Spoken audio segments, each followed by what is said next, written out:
Hello everyone, I'm Tualan Ramadanyo Ibus, And my name is Nasruddin Angkad. and this is our slogan in subject art appreciation.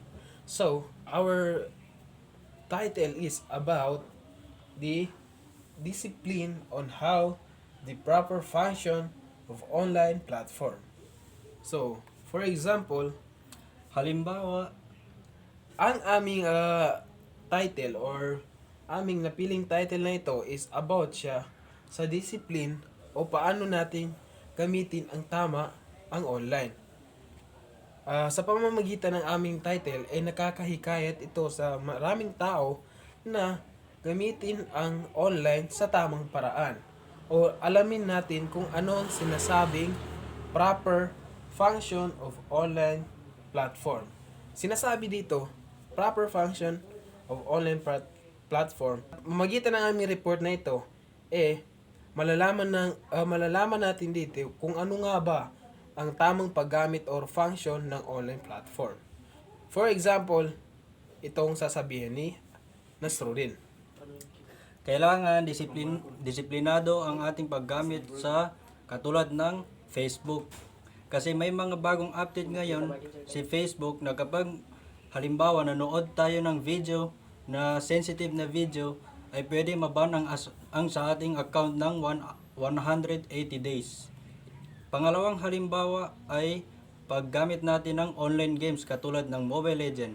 Kasi minsan yung iba hindi na nila dinidisiplina ang kanilang sarili at nalilipasan na sila ng gutom sa paggamit nila ng Mobile Legend. Okay? Ang sinasabi dito ni Nasruddin Angkad, yung sa Facebook daw, ang binigay niya na halimbawa. Ang halimbawa dito, ang paggamit natin ng Facebook. So sa pamamagitan ng aming slogan na ito or title namin na ito, na proper function of online platform, kung ano, paano natin gamitin na tama, halimbawa daw sa Facebook, nahihikayat ang tao na gamitin ng tama. Halimbawa na lang, magkomento ng tama, pagsasabi ng mabuti. Kumbaga, dito nalalaman natin na paano nga ba siya gamitin sa tamang paraan. Ang binigay niya pa dito na example yung ML, no? Yung ML. Dito kapag ang ML ay hindi natin alam gamitin sa tamang paraan, dito yung sinasabi natin na nakakuha tayo ng sakit or yung sinasabing addiction. So kapag alam natin gamitin sa tamang paraan ang isang online platform o yung isang online or social media, minsan makukuha pa natin ito ng business. Kapag ito naman ay nasobrahan, nakukuha tayo ng sakit na tinatawag na addiction. Like for example, ang TikTok, kapag hindi natin ginamit sa tamang paraan ng TikTok, nagkakaroon ng sakit o nakakakuha tayo ng side effect na hindi maganda. Kapag alam naman natin yung proper function niya or paano gamitin sa tama, nakakakuha pa tayo ng business dito or nakakakuha tayo ng pagkakakitaan dito. Ang slogan art na may visual na epekto at maigsing mensahe ay isang makapangyarihang pagsalubong ng disiplina sa online platform. Ang isang mahusay na ginawang slogan ay maaaring makuha ang kakayahan ng online, pag-uugali sa online. Okay? So, ano ba? Wait lang.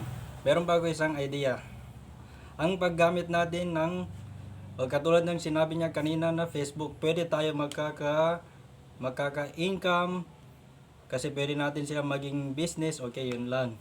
So, in general, ang aming slogan, tinutukoy lang namin dito na tayo ay maging disiplinado sa paggamit nito upang hindi tayo makakuha ng side effect na hindi maganda.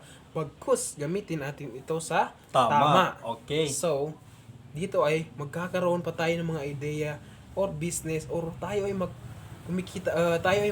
kikita pa. So, yun lamang po ang aming video slogan presentation. Goodbye guys. Bye-bye.